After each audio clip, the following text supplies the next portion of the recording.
কি দেবো ভাই? আরে ওই যে দে দে ওটা। এবার ভাই বলে লাইট তো। আচ্ছা ভাই ঠিক আছে। আরে লাইট ম্যাট কিছু না ভাই, লাইট ম্যাট কিছুটাতে নেবেন কি ভাই আপনি? ঠান্ডা দে। ঠান্ডা না সাদা হবে। এবে তুই আমার কথা শোন, আমরা ছাপড়ি দলের লোক, ভাই কি কয় শুনিস না? তো সেবাক শুনলাম তোর ব্যবসা থেকে মেলা ভালো যাচ্ছে। হ্যাঁ, যদি ভালো যাচ্ছে তাহলে এই মাসের তো এটা ডিল হয়ে যাক। তোর ব্যবসা মাসে যা উঠবে পুরো 50-50 হয়ে যাক, ঠিক আছে? না ভাই, ভাই আমি হালাল পথে ইনকাম করি, আমি আপনার জন্য হারাম পথে যেতে পারবো। বুঝলাম না, তুই ভাই মনে তর্ক করিস? তাহলে তোর লাইন কি তুই টাকা দিবি না? একবার কষিয়ে টাকা দেবো না, দিতে পারবো না। তুই টাকা দিবি না মানে? ভাই ভাই ভাই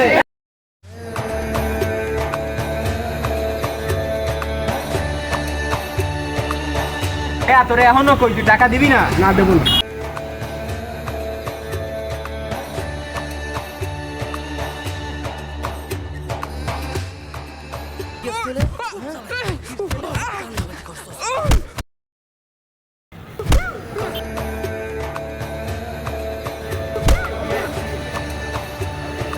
তুই আমার মাথা গরম করছিস, তোরে যেন কি যে করবো।